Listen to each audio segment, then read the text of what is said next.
கர்த்தராகிய இயேசு கிறிஸ்துவின் நாமத்தினாலே பிதாவே, இம்மட்டும் நடத்தி வந்த பாதைகளுக்காக நன்றி செலுத்துகிறேன். இந்த 4ஆம் நாளுக்காக உமக்கு கொடான கொடி ஸ்தோத்திரம். இம்மட்டும் அநேகர் ஆண்டவரே இந்த யூடியூப்பை பார்த்து தங்களுடைய பிரச்சனைகளிலிருந்து விடுதலையாகி இருக்கிறாங்கன்றதை நான் விசுவாசிக்கிறேன். அநேகர் மரணக்கட்டிலிருந்து விடுதலையாக இருக்கிறாங்கப்பா. அநேகர் பண பிரச்சனையிலிருந்து விடுதலையாக இருக்கிறாங்க, கடன் பிரச்சனையிலிருந்து விடுதலையாக இருக்கிறாங்க. அதற்கு நன்றி செலுத்துகிறோம்ப்பா. கொடான கொடி ஸ்தோத்திரம், ஸ்தோத்திரம், ஸ்தோத்திரம்ப்பா.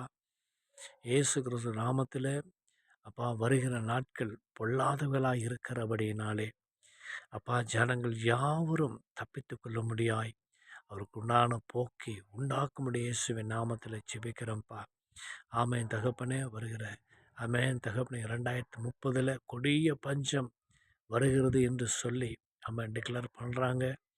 அதை மனுஷனாக தான் ஏற்படுத்துகிறான். தேவனை கர்த்தர் தாமே இந்த கொடிய பஞ்சத்தில் அநேகர், அதாவது குறிப்பாக நியூஸில் சொல்கிறாங்க 9 கோடி ஜனங்கள் இந்தியாவில் மறிப்பாங்கன்னு சொல்லி.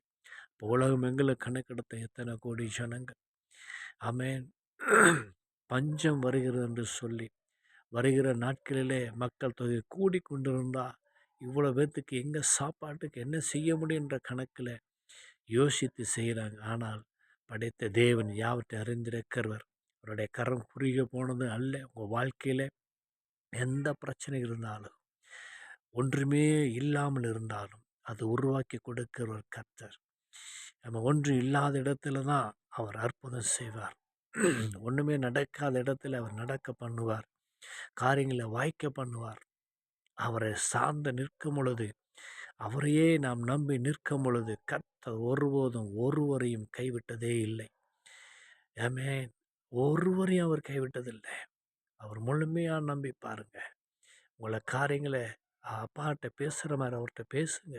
ஏசப்பா, என்னோடய வாழ்க்கையில், என் குடும்பத்தில், என் ஃபேமிலியில், என்னோடய தனிப்பட்ட வாழ்க்கையில் இப்படிலாம் எனக்கு தேவைகள் இருக்குது. என் பிரச்சனை இப்படி இருக்குது. வேலை இல்லாமல் கஷ்டப்படுற, வேலை இருந்தும் வருமானம் இல்லாமல் கஷ்டப்படுற, வருமானம் இருந்தும் அது குடும்ப தேவைகளுக்கு போதலை. இப்படி எப்படியோ இப்படியோ இப்படிப்பட்டதான அநேக வேண்டுதல் இருக்கும். அதை தேவனிடத்தில் நீங்கள் தெரியப்படுத்துங்க.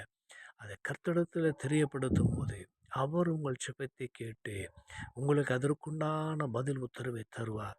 இல்லாதது இருக்கிறவ அழைக்கிற தேவன் எல்லாவற்றையும் உங்களுக்காக உருவாக்கி கொடுப்பார். கலங்காதீர்கள், திகைத்து போகாதீங்க, எதிர்காலத்தை குறித்து சோர்ந்து போகாதீங்க. எல்லாவற்றையும் அவருடைய கரத்தில் கொடுங்க. ஏசப்பா, எனக்கு ஒன்றும் தெரியாது, உங்களை கரத்தில் ஒப்பு கொடுக்குறேன்.